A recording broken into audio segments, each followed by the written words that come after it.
Ladies and gentlemen, welcome to On My Block Packers Podcast. I'm your host, Mike Wall. Thank you for listening. Let me just enjoy this run by AG, clean it by the fat guy. I'll tell you what, I don't think there's a guy on the planet that misses being that big as much as I miss being 295 or 300 pounds, whatever I was. Because now, life ain't just as much fun as it used to be. I'll just tell you the truth. Love having kids, love being married, love what I do. But it's not football. It's not football. Football's great. Listen, BetOnline is our sponsor. BetOnline is your number one source for all your betting needs. Get the latest odds, lines, and matchup reports for baseball, boxing, golf, football, esports, and even more. BetOnline continues to be the fastest and easiest way to place your wagers, including live betting and your favorite casino and card games, available to play right from your phone. So head to the website or use your mobile device to sign up today and get into the action. And remember, use the promo code BELIEVE, that's BLEAV, for your 50% welcome bonus on your first deposit. Bet online where the game starts. I haven't done a great job recently talking about the odds for the Packers this year. I know at one point they were the least favorite to win the NFC North Division. I'll bet after the preseason that Jordan Love had, I just have to think that they're a little bit higher. I'm going to look at it right now while we're going through some of this stuff. Maybe I am. Packers win 19-15 against the Seattle backups. Seattle didn't play their starters. They really tied against. If you look at, we came out and played our starters. Kenny Clark played. That was awesome. We played most of our starters this final game, at least for two series, and it was a tie. It was 7-7. They made some play. It was an interesting game because we scored on offense. Jordan Love has looked. He's not a superstar necessarily yet. We don't know what he's going to be yet, but early indications are that they've made a wise decision in trusting. Is trusting the right word, or passing the torch from Hall of Famer to Hall of Famer to now Jordan Love, who looks like a guy who's going to be able to have some success here. But having said that, we'll see on the film as we break down a little bit later. If we're talking about what we took away from the game, he has that dynamic where he can run. He's certainly got a live arm. He flips his hips and makes a pass out to the flat about 20 yards downfield. Actually, I think it's Watson coming across on a play action look on two deep crossers. And we'll show that clip as well. The linebacker actually made a really heads up play there. But he flips his hips and fires the ball down. He's got a live arm. There's some decision-making things that, listen, I can sit here. If I watch every game against almost every quarterback, I can sit here and tell them where they made the wrong decision. That's easy to do in retrospect. But there's always some decision-making things pre-snap and post-snap we can look at. But just from a flow of the game standpoint, his footwork, and that he's got that elusiveness, and certainly he understands how to break contain. And it looks like, and he broke contain a lot this game. And so was it because of pressure? Was it because some other things? We'll kind of look at that a little bit, but it looks like that is an added value to him, although he doesn't look like the largest human in the play. Like, in other words, I don't know how many times I want to see him get hit, but it looks like he's going to add a dimension that Aaron Rodgers had for his entire career. But, as you get older, even though I think he's still fast, athletic, and all of that, I think you start to use that less because you process things a little bit more in the pocket. Then we start to see on the other side how good Kenny Clark is. We still have to figure out I still think we have to figure out what that DB situation looks like and what we're going to do with Savage and Ford and the rest of that safety position. Lucas Van Ness got the start this week. I don't know if the Packers felt that he earned that by draft status or he earned that because he was out playing Hollins and Agbari over the preseason. I don't know if that makes sense, but he did get the start opposite Preston Smith. One thing that we haven't talked about, we'll just go to tape right now and really –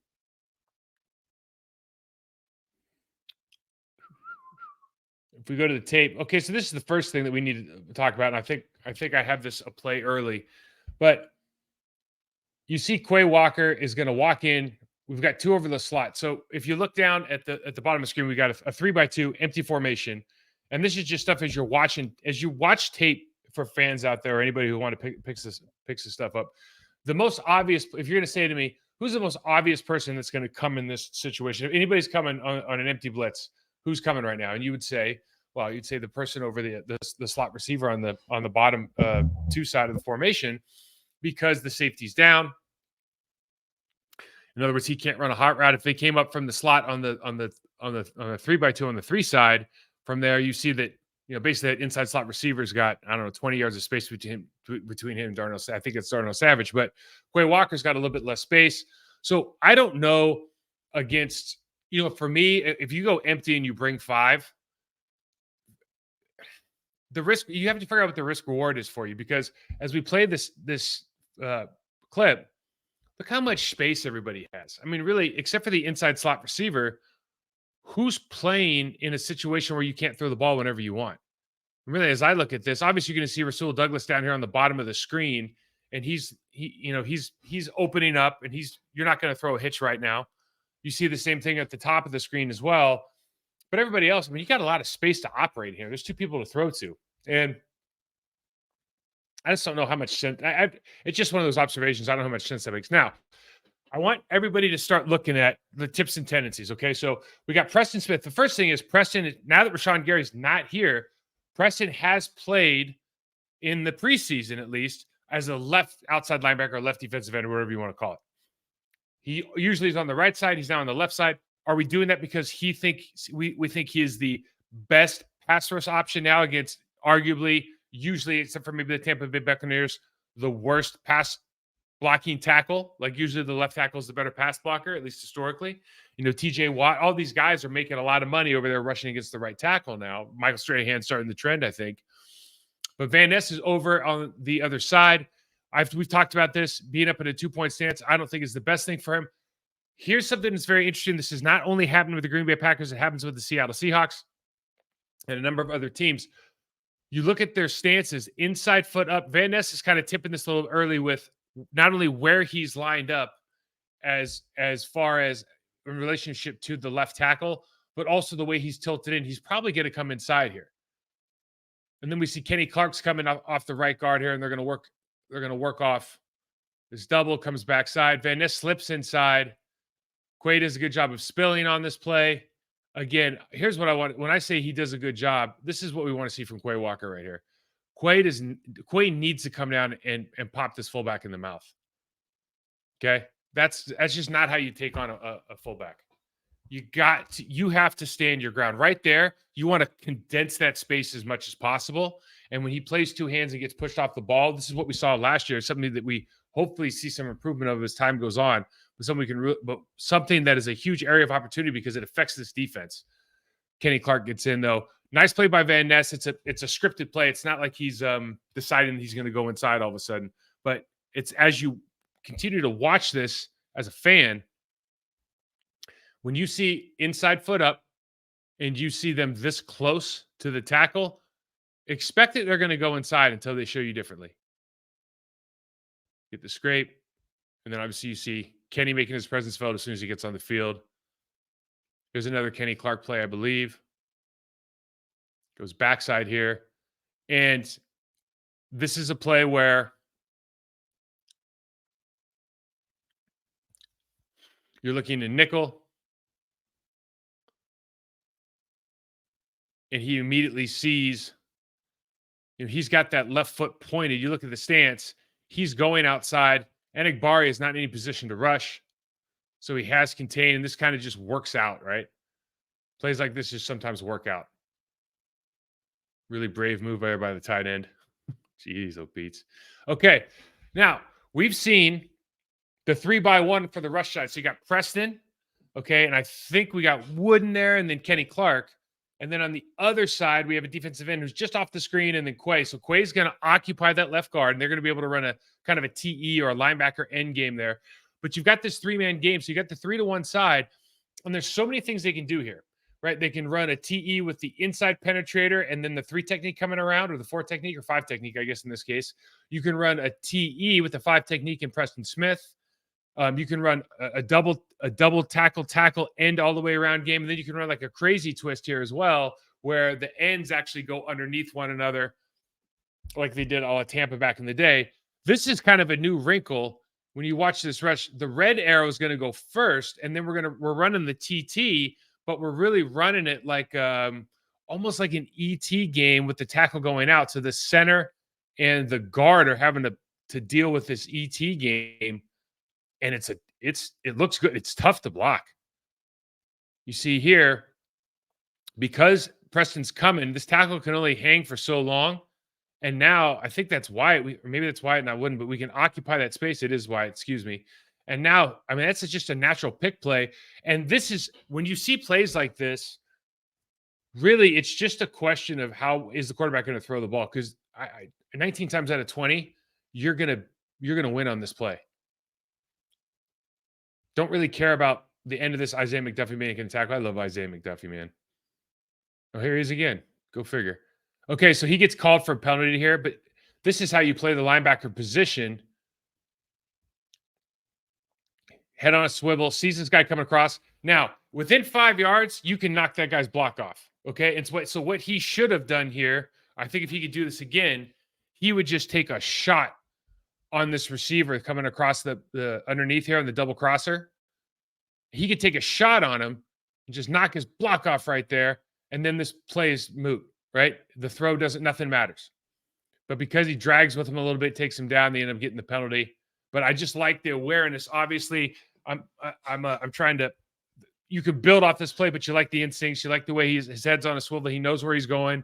You can be a little more, you can make a decision if you're within that 5 yards to be a little more physical, but you certainly can't hold on to him. Do like the play though.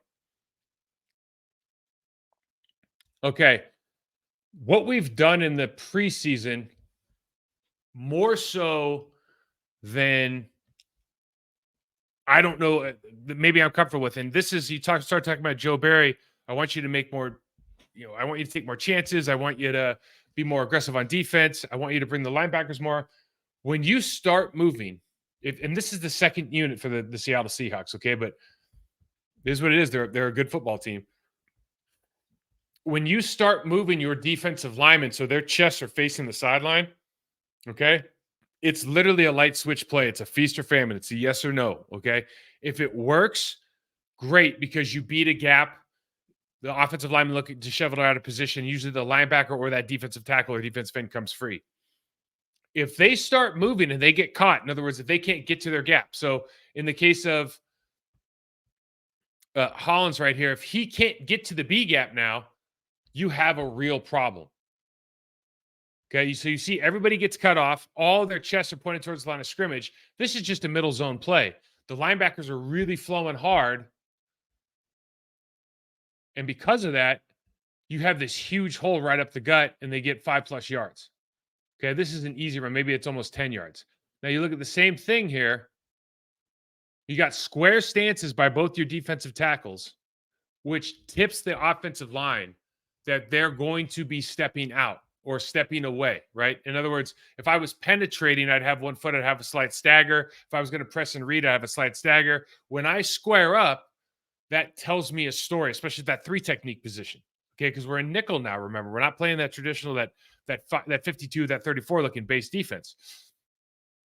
So that the Seattle Seahawks line now can make a call and just understand our jobs are to make sure, especially if we're down blocking here, that these guys don't get to their gaps. Because if they don't get to their gaps, as they don't here, you see the right guard does a phenomenal job of absolutely. I mean, he warhammers Jonathan Ford. I mean, absolutely destroys him. And now, all of a sudden, you get this huge hole down the middle. Okay, and this is just a consequence of really. This is what happens when you take chances on defense. Like, in other words, if you have the Philadelphia Eagles defensive line, you're not, because they're all really, really good, you're not going to spend a ton of time trying to slant and be tricky. And, this is what the St. Louis Rams used to do when they had a really, really good offense and some very good players on defense, but not, I think they're not necessarily up to standard like when they played against us. And what they'd start doing is moving around a lot. And sometimes they get you, but if they didn't, and you could make a call, or you got into Tampa did this too, man, there's just a lot of space to eat out there for the running back. Don't like to see this, obviously. But that's what happens. You guys want more aggressive defense. Some of this stuff's going to happen. That's inevitable. This is interesting, right? So they're all bunched in. Now, what is the Sean McVay school of thought taught all of us? Well, if everybody's bunched in, they're still going to fight for every blade of grass. So what do?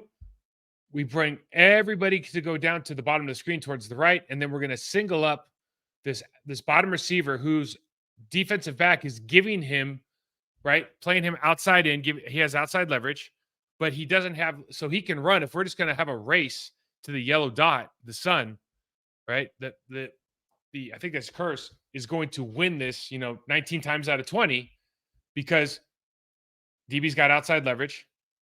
We've got a lot of motion you're gonna get jumbled up on a lot of crossers, guys, linebackers, and kind of you're gonna get mixed up in the wash, and you're playing single safety here, and everyone's a type formation, so you don't have a lot of speed, you don't have a lot of margin for error. And you see what happens. They just run a double crosser. Good throw, good catch. It's just a good play, right? It's just something to learn from. But when you're in those situations, as you're watching the stuff at home, like if they're condensed down like that, like they still want to use the entire field. So you start thinking, if I'm a player, you start thinking, okay, what am I giving up here? What are the real issues? Lot to think about, and it happens really fast. Let's look at some offensive stuff. I think when you take away from the defense, and to start with that, everything starts with that line, and everything with that line starts with Kenny Clark. Kenny Clark's still the top player on this team. If we're looking at the box players, had an immediate impact. I think he'll have immediate impact when you get to week one. You see Rashawn Gary's coming back and playing a little bit in practice. You got to be excited about that. I still think that defensive line is, we're still looking to see if Wyatt's going to be the guy. Well, I think TJ Slayton's going to start, but is Wyatt going to be that pass rushing specialist or pass rushing guy that we can really lean on? Can we lean on Colby Wooden? Excuse me. I like what Slayton's done, but is he? He's not going to eat up and command double teams. I think like you really want. He's not going to. He's not. He might push the pocket.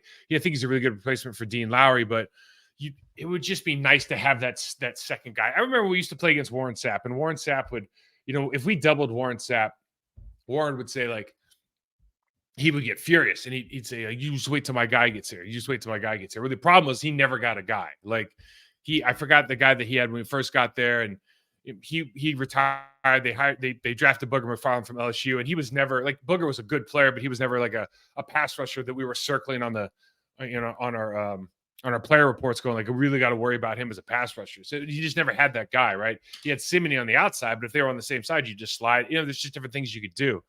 And you need to have two guys on the interior line that's like, if you single one of us up, we're at least going to get into the feet of the quarterback, right? We're at least going to get to the feet of the quarterback. If you can do that, you just have a lot of freedom, because pressure equals picks, one. And two, when you think about the geometry of the pocket and you think about the defensive end trying to run the loop more often than most of these guys are taught to run the loop, right? Like we can get into pass rush some other time, but most of these guys end up running the loop more often than not. They don't end up bull rushing like they probably should. The run of the loop doesn't matter, especially in the shotgun new offense with the new geometry of the new pocket and the depth that the quarterbacks play at. It really doesn't matter unless you have guys that are getting 7-8 yards deep on bull rush. I mean, that's the only reason, because then they can't really step up at all. Any other situation, and you got to think about it, like even getting 5 yards of bull rush against offensive linemen is a lot. You have to have guys that can get 7, 8, 9 yards, really push that pocket, because when the quarterback's back foot hits at 11 and takes a step forward on a 5-step drop, you're stepping forward and trying to plan throw at 9. If you're not at 7 or 8 yards, nobody cares. And so now that defensive end that's making that deep rush, they're never going to get there unless that tackle really, really makes a mistake. So nice to find that guy. Is it going to be Slayton? Is it going to be Wooden? Is it going to be White? Is it going to be a combination? I don't know. It would be nice. It would have been nice to see a little bit more out of White, I think, from a pass rush standpoint going into this season. Let's hit some offense. So the last two games, we start in 12 personnel and 21 personnel. All right. Life goes great. And I couldn't be more elated, right? I'm old school. So what happens? False start. Inevitably, bad things happen when you don't go from 12 or 21. Bad things happen when you go. So they start the game in like 11 personnel or something like that. You just, my heart drops a little bit. Anyways, we go 1st and 15. We'll see here, Elton Jenkins. And people ask, they ask me to describe Elton Jenkins, and it's hard because I wouldn't sit here and lie to you and say that he's a master technician. And there's a lot of things that he does. I think he got put on the map when he played Aaron Donald and he loved him and they got into that kind of fisticuffs a little bit. I think that really put Elgin on the map and he kind of demonstrated to everybody that, what he really is he's about that. When I say he's about that, it means like he's here to have a fight. And he is not afraid of anybody and he can play. He's big, strong, he's athletic. He can just kind of mess with anybody. Now, everybody says he can play all across the line. Maybe that's true. He didn't do great at right tackle last year. The year before that, I think in backup, he did a good job at left tackle. We know he can play the center position, obviously play guard at a high level, but he's not a master technician. So when you watch him sometimes, he has good body position, but his feet are, it's not always pretty. But here's what he does at a really high level. You see how he lowers, dips, and brings his hips into contact. Does a phenomenal job. I liked A.J. Dillon in the start here, under point. But let's look at Elgin Jenkins. And then backside, when you look at John Runyon Jr. and Zach Tom, I'm probably just going to keep gushing over because I just like the way he plays. I just like his athleticism. I fall in love with athletes here on this on tape. You see the great first step by Zach Tom. He's already play side, has a helmet one. John's getting off. He's crossed over. I don't like that particularly, but he's getting up to the second level. But you just see how Zach Tom's just pushing this guy out of the bar, man. I mean, that's a huge hole for AJ. That's a big-time play. Big-time play in the backside. Backside, if you get big runs, it usually happens. Everybody looks at the front side. Oh, they're running to the right. But it's, or they're running to the left. It's the backside blocks that get the job done in this league. All right. We have the replacing Lazard again. We're having tryouts to replace Alan Lazard in the run game as a blocker. Okay. So this is a kick play. And I don't know why we're not running kick play with Tucker Kraft in. We usually use 2 tight ends. And you're just essentially, the ball is going to be handed off like he's going to the left. Okay. In other words, the line is all going to be blocking like they're going to the left. But really what you're trying to do here is you're trying to wash everything down. And you want 250-pound A.J. Dillon against the cornerback who's off the screen on the right. You want him to cut back and then get his shoulder pads north and south. And you're basically saying, my 250-pound running back, and every team in the league runs this, okay? My 250-pound running back can run through the arm tackle of your 190-pound defensive back, cornerback, for as many yards as he wants, or at least he's going to fall forward for 5. Like, in other words, if I run this play, I'm expecting to get 5 yards unless something goes haywire. The problem is, if you're going to run it with Reed, he's got to be a physical blocker. And right here, too low, helmet's on the wrong side, position blocking, and he literally just gets forced into this. And you see the hand of where we wanted to run. And AJ probably could have kept this outside, to be fair. But when AJ sees all of that real estate, he's got to make a decision and to cut up field. Maybe you don't want to, try to turn the corner because Jalen's getting pushed back towards the hash mark. We got to be a lot more physical here if we want to replace Alan Lazard in the run game. If you want to get those snaps, if you want to get reps, if I'm the wide receivers coach or the tight ends coach, it's like, you want to get reps in the passing game, you better damn well sure you block well for these guys, okay? Because these guys are the workhorses of our team, talking about A.J. Dillon and Aaron Jones.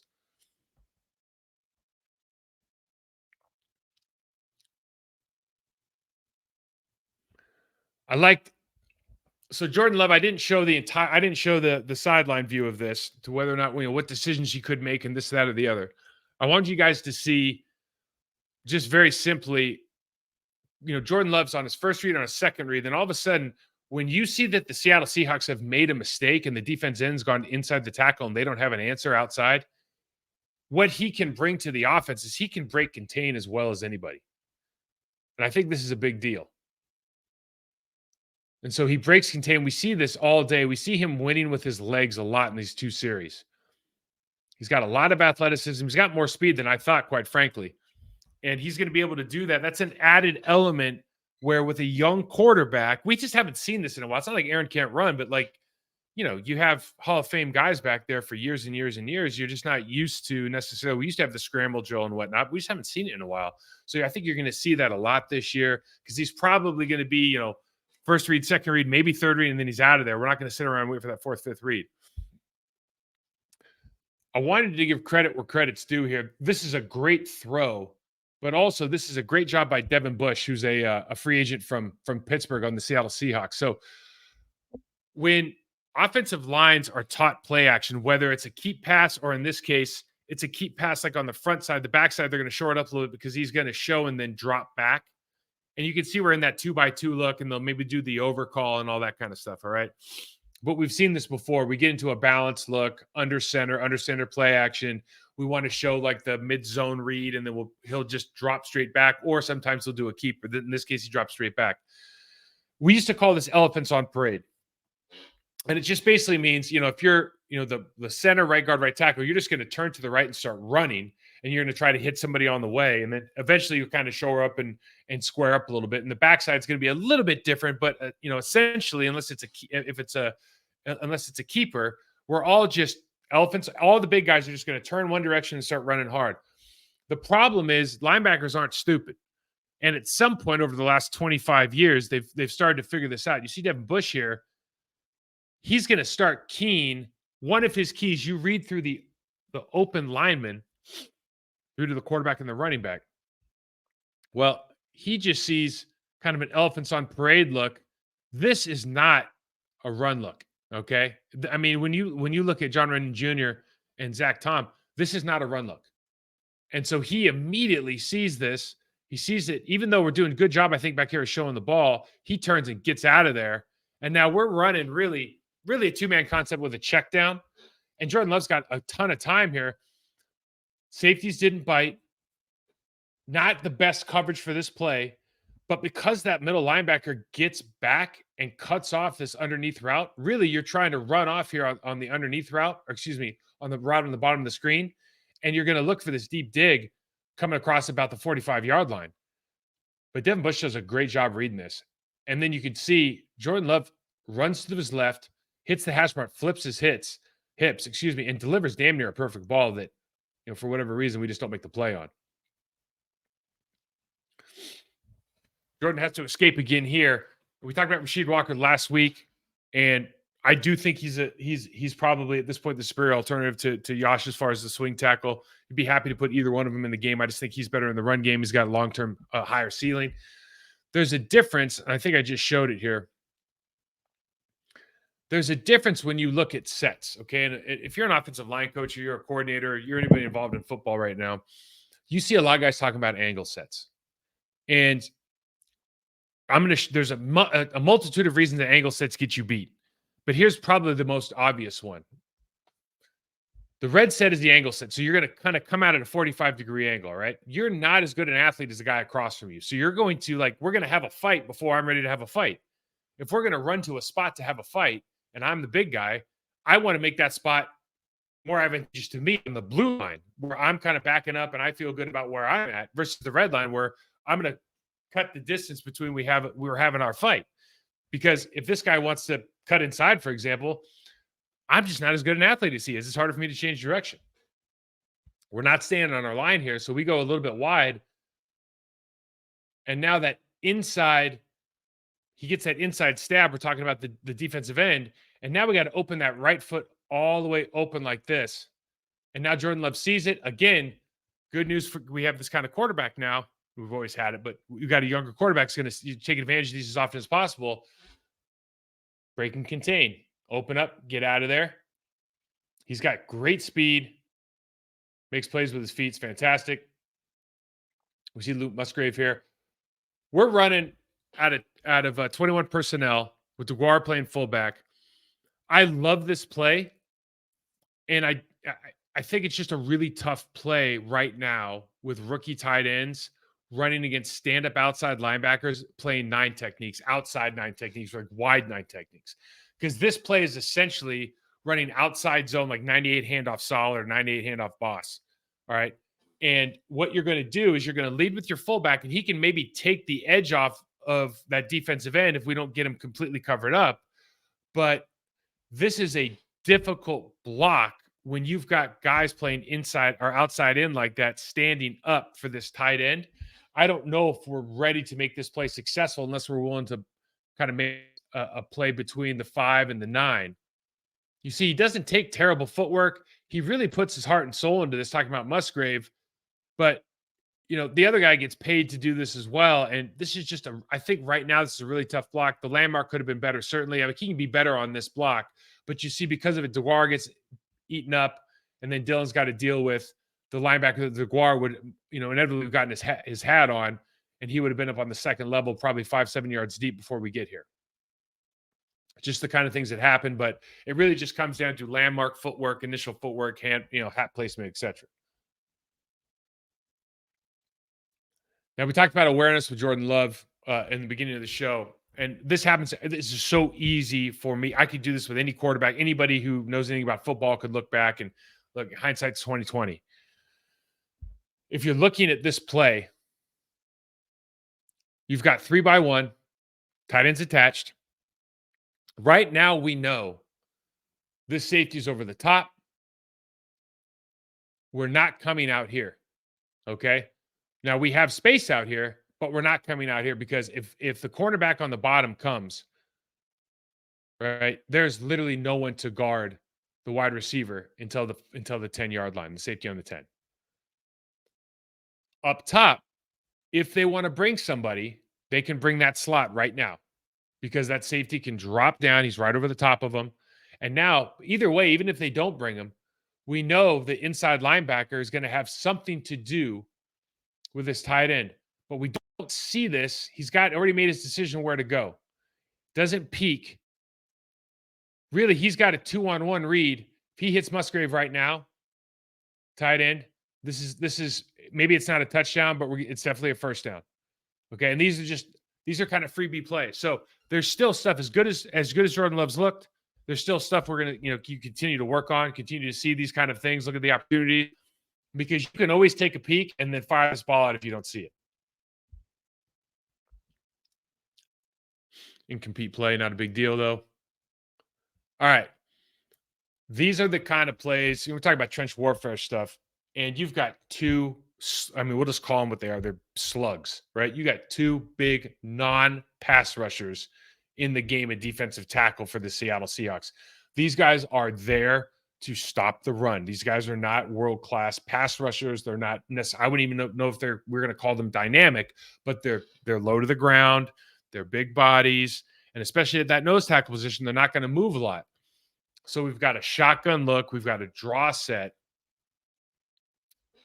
And this is just I think these are two, we can do a better job, but sometimes just by personnel, they got you a little bit. And I think on both these guys, you see EJ gets beat inside, which you don't want. He's better than this. He doesn't need to get beat, but it happens from time to time. And then Myers is just Myers has to snap the ball, act like he's going to pass set, hope this guy moves, and then try to move off a spot. Well, if the guy's just going to stand up and read him, it's like, all right, there's nothing to do. He's not going to move him off the spot just by, going belly to belly and trying to road grade him. It's not going to happen. You either got to get your hip set and try to drive block this guy, or you got to pass set and hope he rushes. If you pass set and he doesn't rush, and we all interior line, we've all fallen into this trap. If you pass set and he doesn't rush, you look bad. Kind of a circumstantial thing, but that's how it goes. It says playing the play. God, misspelling. So when I say playing the play, we're in that look again, and we're using 11 instead of 85, or instead of one of the other. We can put the DeGuara back there, or anybody instead of another tight end. But really, we've got this look under center. Okay, we've got Musgrave hipped off in that position where we know he's going. If we are the Seattle Seahawks, we know he's going backside right now because we've watched tape, and he's far enough off of vertically and horizontally, laterally off of Zach Tom that he's going backside and he won't get in Zach Tom's way. So Why do I bring that up? Because the linebackers here are shifted all the way over. And if you take away Musgrave, because they haven't shown they're just going to do a very simple, they could very easily just pitch this ball to the right, and we can go uh, tackle tight end, combo up to the linebacker. Running's on his own. Myers pulls or goes through for the next linebacker. We get a cutoff on the backside and we're out the gate. Okay, we could do that, but we're not doing that. Like we haven't shown it.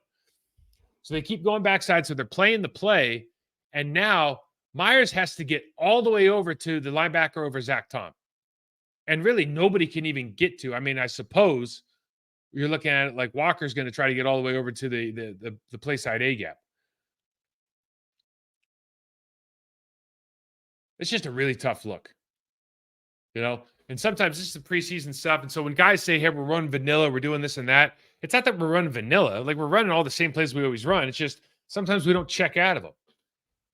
And one thing that you're going to see this year that you might not have seen in the past is maybe Aaron Rodgers gets you out of that play.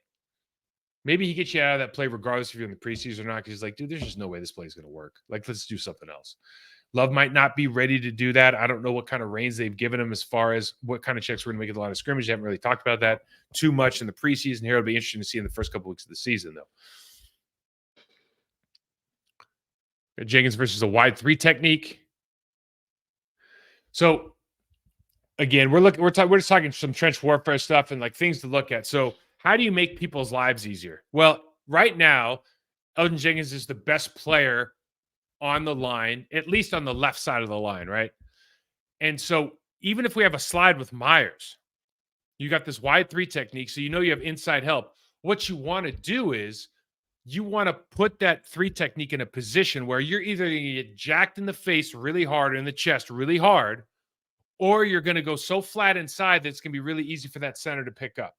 Okay, so we want to take 2 steps. If we want a flat set, which I don't advocate, but if you wanted to, take 2 and throw your hands, but you're kind of getting head up on this guy, so he can't beat you outside. You're taking away that. That's the power of sliding the center to your side, is you kind of are going to take away one thing and force him to do either go down the middle or go inside. But you got to take something off the rush. And this is something where if we want Myers to look better at the guard position, we have to do a better job.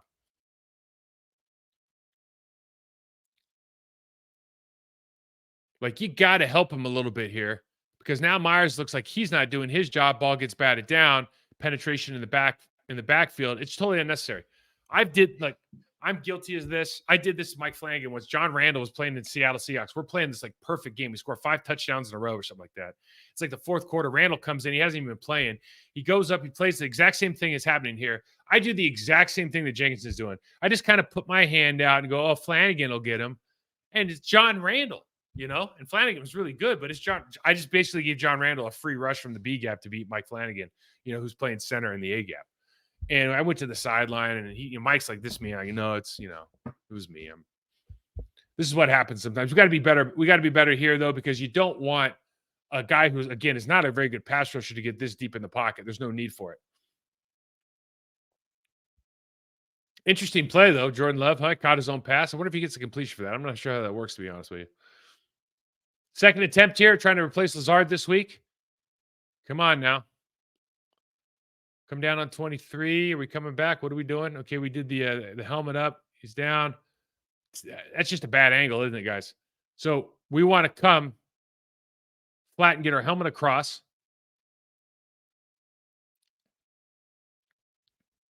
Okay, we're just kind of patty caking him a little bit. We just got to be a little more physical. But because we do such a good job interior offensive line. We got 2 A-gap players. Do such a good job here creating this hole out this. I mean, that's just a fantastic. It's a great find. It's a great run, but really a good job by the center left guard and then right guard John Runyon Jr. Although he gets turned a little bit, he turns that guy completely around. Fantastic effort.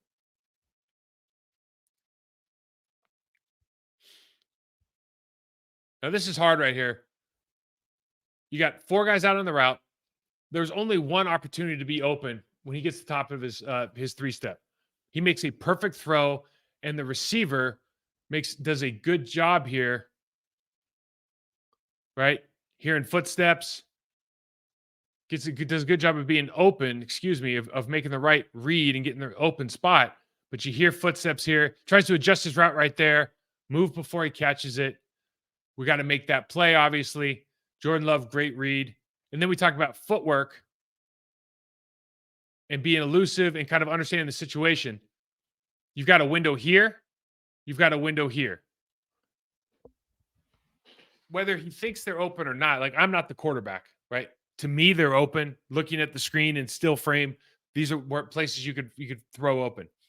Now, what happens after that? And I think that's what we have to see when we move into the actual games of when we don't make these throws, when we decide that this isn't open enough, when we decide that, when Jordan decides that this isn't it, I'm not going to throw, I don't feel good about throwing this ball.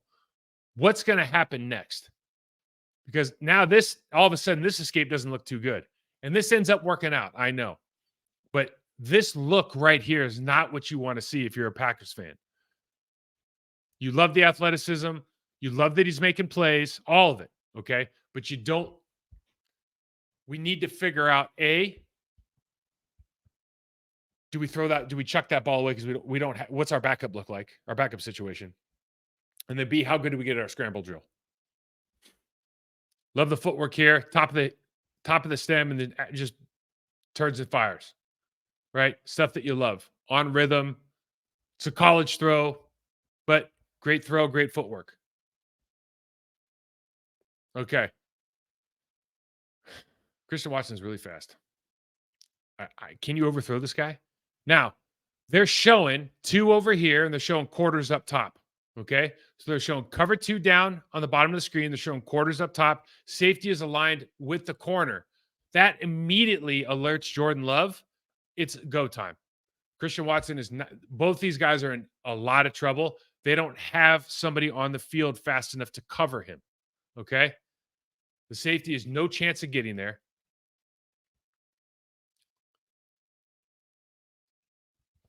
Does he need to turn? He probably could have thrown it a little bit further. I don't think you can outthrow the guy. Should have made the play. Ball went right through his hands. I don't think you can outthrow this guy, though. Unbelievable. Right through his hands. But that's going to be there all year. They're trying to play cover 4, less than 15 yards off. Wrap. Throw it deep.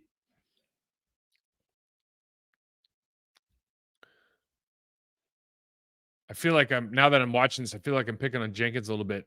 He was, wasn't his best preseason performance. In his preseason, who cares? But just kind of showing stuff on why things work and why things don't. So they have a good double team here. Jenkins doesn't get a second step down, so he's high into contact. So he doesn't take a bad first step necessarily. Okay. It's a little bit deeper and maybe closer to the center than you need. But because he doesn't have a second step down in contact here, you need to make contact with both feet in the ground. And because the defensive tackle makes contact, now he's under his pads. He gets pushed up high. And Dillon's in kind of a bad spot, right? He gets pushed off. Walker has to break off on the linebacker. And Jenkins gets a little bit turned, and they end up making the tackle there. When we could probably, I think for me personally, with the way that he plays and his physicality, the expectation is you're going to get with Bakhtiari in there, with Walker in there against the second team in the Seattle Seahawks, you're going to get 3 yards of movement regardless, and you're going to be able to stay on that mid. Again, it always comes down to initial footwork. All right. Got 2 things to look at here. So let's watch Zach Tom first. This is, again, why when you think about flat setting or angle setting, Zach Tom is doing such a good job on looking at the right tackle position. Okay, hands extended, all right? But now you've already engaged almost at the line of scrimmage. And this is under center play action pass again. So you're going to have this deep drop. There's going to be a lot of time. So you're extended, and you see his back foot is turned, so his chest is now pointed towards the sideline. Why is this the problem? Because you essentially, if you're the defensive end, you're on the 40, let's call it the 46-yard line. And Love is now at the other 45. So you have 9 yards of depth to get, and you're all the way out at the right tackle position. So running the loop really isn't that hard, as opposed to if you had that confrontation 5 yards deeper at the 50, now trying to run that loop is going to put you back to the 42, the 43-yard line. You're nowhere near the quarterback. And that's why, for me, the guys I teach, we're not going to sit there and practice or go into a game and say, hey, I'm going to try to flat set this guy and catch him off guard, because if they get the edge like they get him here, even though he's got hands inside, even though he's done a great job with his hands and he feels good, like, he gets beat. And could the quarterback throw the ball? All these things can happen, but we don't play to hang on. We play to win. And you don't win when you take initial footwork that is not logical or not like kinesthetically smart. Okay. Now, the other side of this, which I just love from Musgrave, is I'm not sure if he's confused or whatnot. But he's a rookie and it is what it is. So he's gonna, I think he thinks maybe he should block the safety, but he's not sure. What? Okay. So he kind of figures out like, okay, I made a mistake. But now it's like you go into hey, I'll fix it. Just give me the ball mode, right? Okay, pass me the ball. Give me the ball. Look, come on, just give the ball to me. All right, now it's too late. I just love like I can't tell you how many times, because offensive linemen, we will miss blocks every once in a while, but there's just no like, hey, I'll bail you out if you just throw me the ball. It'd be fantastic. Okay. Like I said at the beginning, they didn't start in 12 or 21, but winners do use 21 personnel. And I'm going to show you why. Again, we've talked about this already. You get into 12 or 20, you get into 21 personnel in particular, linebackers' ears go up, right? Play action is going to work better because they're not used to playing against a fullback. So it's like their minds start thinking like, oh man, how do I fit into our scheme against a fullback? It's different. So now we got this look. We're going to go under center play action. We're going to go full flow here. We're going to get these linebackers to flow downhill to contact point, and we're going to leave this receiver up top, including the safety who's coming down the box. We're going to receiver up top for an inside move with outside leverage on the defensive back. So here we go. Under center. And a lot of this, instead of the keepers this week, because they know Seattle's going to run that guy high for the keep, they bring DeGuara backside. They do a quick look, and he just turns. He's like more of a 3-step drop, not a 7-step. Hits him on the quick end. This is a great play. It's a great football play. It's a great personnel play. And then, obviously, you look at Watson out here one-on-one, and, you're just begging. Great back shoulder throw. I've seen that over the years many, many, many times. It's got to get you a little bit excited. So, you end up tying, really. I think when you look at it, you end up tying the starters. There's some guys that played really well in that game still. Valentine keeps coming up. He almost had a pick six. He just keeps popping up. I know he's popped up all training camp. There's still a couple questions left. It looks like Savage and Ford are going to start in the defensive secondary. What's that going to look like? What can we do to maximize their potential? You think about it. Darnell Savage ran a 4.36 40 when he was coming out. I think he was University of Maryland. He ran a 4.36. Okay, so that's flying, guys. So if you're asking me, like Rudy Ford's on the field, he made some interceptions last year. I remember against the Cowboys specifically, but he's a thumper. Like that guy comes down in the box. He's got still has some work to do. We saw him getting cracked last week, but he's a guy that can tackle. So can we, because of the first round draft picks and all pros that we have at corner, can we be more aggressive from a schematic standpoint? Can we rotate that safety down and put him in a position to make plays near the line of scrimmage? And then can we use Darnell Savage and his 4.36 40 time to be, the last defense, to be the surveyor of the field, to be the guy that can fly around and make plays in the secondary, be the backup for the corners if we're playing trail, can we be that guy? I think that's how you maximize their value or their potential, knowing that that's who we're going to have back there. I think if you do it the other way, you're asking for trouble. I think that's plays to each individual skill set. Can I play a cloud with Savage and use his speed? Can I put Ford in the box or closer to the line of scrimmage or on opportunities to make more plays near the line of scrimmage in that channel, be a physical presence as much as possible? There's a lot of teams that have had a ton of success in the National Football League doing that. And I know that we've played all this off coverage, and I know we even showed a little bit in the beginning of the game. But I don't think from a personality standpoint, you can have that many first-round picks on your defense and play soft scheme, not soft players. I don't think you can play soft scheme like that. Had a couple fan questions I wanted to get to before I got out of here today. What's doing with Devontae Wyatt? Good question. I mean, honestly, you see things, you see flashes, you see the quickness in games this offseason. I don't know that I've seen anything that makes me certainly he's not been playing as good as TJ Slayton. I still think that if you line him up against a underperforming three tech guard in third down situations and just say go get the quarterback and kind of take it's just the same thing you did with Quay last year, the same thing you do with any position when you're just trying to get a guy to play fast and use his athleticism. The problem with Devontae Wyatt is you're comparing him out to Jonathan David. You're comparing him to like the Philadelphia Eagles defensive line, who has half the guys from Georgia. You're comparing him to those guys who are playing out of their minds, and he might not be that guy. He might not be in that environment. He might not have that coaching. There's all these other things, right? But it's kind of an unfair comparison, but it's inevitable. And so he's not at that level. He can get there, but it's like, how do you make it as simple as possible so he builds up his confidence? And it's like, dude, I know I can do this at a high level. For me, it's put him in situations where you isolate him against an inferior player in passing situations and let him feel that rush of getting NFL sacks. You get that, you get addicted to it, man.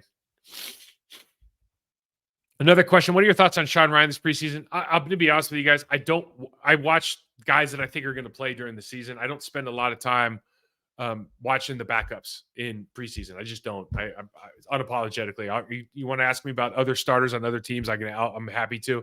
From what I've seen, the limited reps I've seen, I said this when he came out of UCLA. I thought this was a multi-year project, just because the way that his body needed to adapt a little bit, because he was big, but he was playing tackle. He didn't play physical. So that physical part of the game in the National Football League is different, especially when you move inside. And, certainly I think you see progress, but John Runyon Jr., certainly EJ, are not worried about their jobs right now. And for good reason. Matthew Stafford made some comments this week about how hard it is to connect with these younger players. I actually loved it because he said, so they come off the field, they get on their damn phones. He's like, I want to throw their phones in the garbage or something, like I'm their dad. I don't want to feel that way, but it's how I feel. And somebody asked, is there any real value in a young Love versus an old Rodgers based on age and connecting with teammates? I'm paraphrasing. And it's like, it's hard because when you watch Hard Knocks and you see everything that Aaron Rodgers is doing and the impact that he has on the team, he's so smart that a lot of this is he's used this as a platform, certainly, but man, he's done a really good job.